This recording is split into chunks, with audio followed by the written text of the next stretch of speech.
Dear friends, 2013 Prithviraj Sukumaran நடித்து வெளிவந்த மலையாள திரைப்படம் தான் மும்பை போலீஸ். Spoiler alert. இந்த படத்துல பிருத்திவிராஜ் ஒரு கேங்கிறது தன்னோட நண்பருக்கு தெரிந்து போன காரணத்திற்காக நண்பரை கொலை பண்றாரு. இதெல்லாம் ஒரு உயிரை கொலை பண்றதுக்கான காரணம் அப்படிங்கறது ஆடியன்ஸ் ஏத்துக்குவாங்களா? அந்த அளவிற்கு, அதாவது கொலை செய்கிற அளவிற்கு கேங்கிற விஷயத்தை ஒருவர் மறைப்பதற்கான காரணம் தான் என்ன? இந்த மும்பை போலீஸோட ரீமேக் இந்த வருடம் ரிலீஸ் ஆயிருக்கு. அதாவது 2025 தேவா, அதாவது சாகித் கபூர் நடிச்சு தேவாங்கிற டைட்டில் ரிலீஸ் ஆயிருக்கு. இந்த திரைப்படத்துல சாகித் கபூர் கே கிடையாது. இந்த படத்துல நண்பரை கொல்றதுக்கு சாகித் கபூருக்கு வேற ஒரு மோட்டிவ் இருக்கிற மாதிரி கஷ்டப்பட்டு எழுதியிருக்காங்க திரைக்கதைய. சோ 12 வருடத்திற்குள்ள இந்த தன் பாலின ஈர்ப்பு என்பது நியூ நார்மலா ஆகிடுச்சா? அதனாலதான் கதையை மாற்றி எழுதியிருக்காங்களா தெரியல. நண்பர்கள், உங்களுக்கு என்ன இந்த திரைப்படத்தை பத்தி ஏதாவது தெரிஞ்சிருந்தா கண்டிப்பா காமெண்ட்ஸ்ல சொல்லுங்க. சோ தன் பாலின ஈர்ப்பு என்கிறது இயற்கையானதா? சமூகத்துல இந்த ஈர்ப்பு உள்ளவர்கள் எப்படி பார்க்கப்படுகிறார்கள்? ஒருவேளை மனிதன் இயற்கையை விட்டு தள்ளி போய்கிட்டே இருக்கானா? இந்த தன் பாலின ஈர்ப்பு பற்றி ஓஷோ என்ன சொல்றாரு? ஹோமோ செக்சுவாலிட்டியை அவர் ஆதரிக்கிறாரா, கண்டிக்கிறாரா?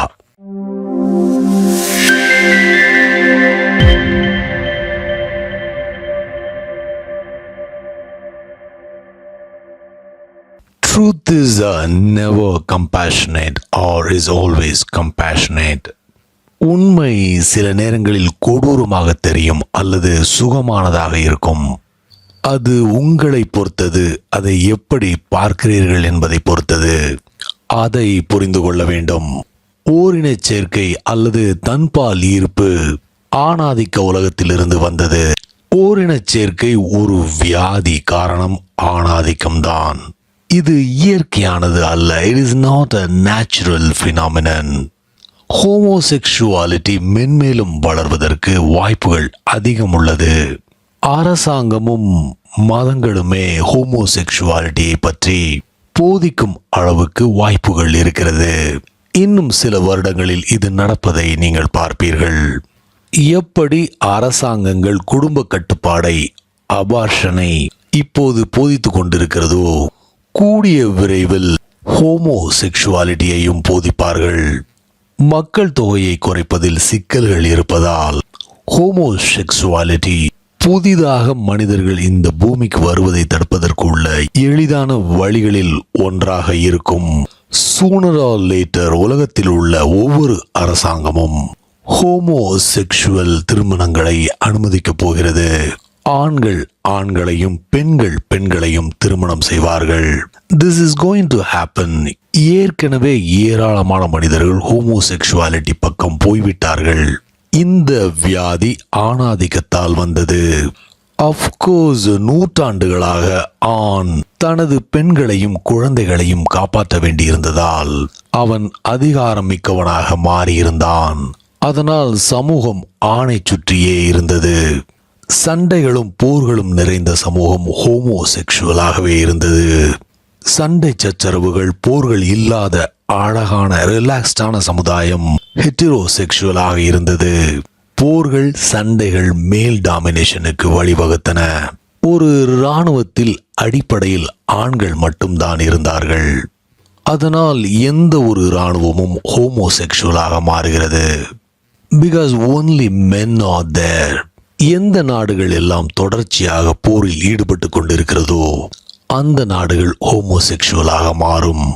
அல்லது ஆண்கள் மட்டும் வாழும் மடாலயங்களில் ஆண்கள் மட்டுமே அனுமதிக்கப்படும் போது அது ஹோமோசெக்சுவல்ஸ்கான ப்ரீடிங் கிரவுண்டாக மாறுகிறது. எங்கெல்லாம் ஆண்கள் மட்டும் வாழ வேண்டிய நிர்பந்தம் ஏற்படுகிறதோ அங்கெல்லாம் ஹோமோசெக்சுவாலிட்டி இருக்கும். இப்போது பெண்களுடைய உலகிலும் அதேதான் நடக்கிறது. காரணம், விமென்ஸ் லிபரேஷன் மூவ்மெண்ட் என்ற பெயரில் விமன் ஓரியன்டட் குரூப் உருவாக்கப்பட்டது. அங்கே பெண்கள் பெண்களை மட்டும் சந்திக்கிறார்கள். Lesbianism is happening. எப்போது பெண்கள் ஆணுக்கு எதிராக ஒன்று கூடுகிறார்களோ அவர்களால் அவர்களுடைய காதலை யார் மேல் காட்ட முடியும்? பெண்கள் மேல் மட்டும்தான். ஹோமோசெக்சுவாலிட்டி அண்ட் லெஸ்பியனிசம், இந்த இரண்டும் நல்ல வளர்ச்சி அடைந்து கொண்டு வருகிறது. These are simple facts. சில விஷயங்களை தெளிவுபடுத்திக் கொள்ள விரும்புகிறேன். இங்கே பல ஹோமோசெக்சுவல்ஸ் என்னை சுற்றி இருக்கிறார்கள் என்பது எனக்கு தெரியும். நீங்கள் இதையெல்லாம் விட மேலான விஷயங்களின் மேல் விருப்பமில்லாத நபராக இருந்தால், ஹையர் பாசிபிலிட்டிஸ் மேல் விருப்பமில்லாத நபராக இருந்தால், ஹோமோசெக்சுவாலிட்டியும் ஹெட்டரோசெக்சுவாலிட்டியும் உங்களை பொறுத்தவரையில் ஒன்றுதான். அதில் ஒரு பிரச்சனையும் இல்லை. செக்ஷுவல் ரிலீஸ் தான் இங்கே பிரச்சனை என்றால், அந்த ரிலீஸ் இரண்டு செக்ஷுவாலிட்டியில் இருந்தும் கிடைக்கவே செய்கிறது. ஆனால் உங்களுக்கு ஹையர் growthின் மேல் ஆர்வம் இருந்தால், then you will be in trouble. ஒவ்வொரு குழந்தையுமே மாஸ்டர்பேட்டரியாகத்தான் பிறக்கின்றது. அதாவது தன்னைத்தானே தொட்டு பார்க்கிறது. அது இயற்கைதான்.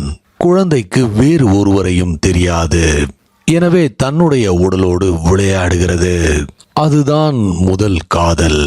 பிறகு சிறிது வளர்ந்துவிட்ட நிலையில், பையனாக இருக்கும் பட்சத்தில் அவன் குழந்தையாக இருக்கும்போது தன்னையே விரும்பி இருக்கிறான் என்பதால், இப்போது பருவம் வந்த நிலையில் பிற சிறுவர்களை விரும்ப ஆரம்பிக்கிறான். பெண்கள் எட்டாத தூரத்தில் இருக்கிறார்கள். அவர்கள் வேறு இனமாக தெரிகிறார்கள். அதே போல் பெண்களுக்கும் இந்த ஸ்டேஜில் பெண்களை விரும்புவது எளிதான ஒன்றாக இருக்கிறது. Boys are a world apart. மூன்றாவது நிலையில் மனிதன் எதிர் துருவத்தில் உள்ள பெண்களை விரும்ப ஆரம்பிக்கிறான். The opposite. ஆணும் பெண்ணும் எதிர் துருவங்கள். இந்த இரண்டும் சந்திக்கும் போது பல சவால்கள் காத்திருக்கிறது. ஹோமோசெக்சுவல் லவ் அஃபேர் அப்போது சௌகரியமானதாக தோன்றும். உண்மையானதாக, முட்டல்கள் மோதல்கள் இல்லாத, கான்ஃப்ளிக்ட் எதுவும் இல்லாத ஒன்றாக தோன்றும். காரணம், இரண்டு பேரும் ஒரே மாதிரியானவர்கள். இரண்டு பேரும் ஒருவரை ஒருவர் எளிதாக புரிந்து கொள்கிறார்கள். இருவருடைய மனதும் வழிகளும் இரண்டு பேருக்கும் அறிந்த ஒன்று. There is no polarity. இந்த பொலாரிட்டியில் தான் சவால்கள், பிரச்சனைகள் எழுகின்றன.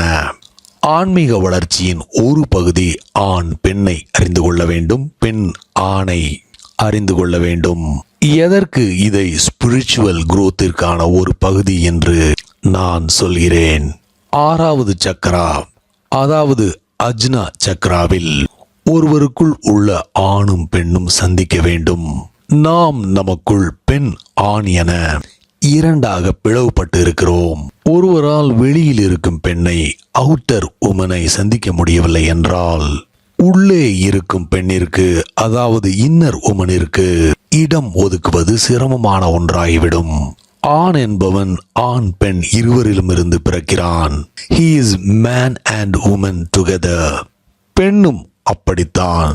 இந்த அல்டிமேட் இன்ன மீட்டிங், த யூனியன், ஒருவர் வெளி உலகத்தில் உள்ள விஷயங்களை கற்றுக்கொள்ளும் பொழுது மட்டும்தான் அங்கே இன்னர் அல்கமிக்கு வாய்ப்பு இருக்கிறது.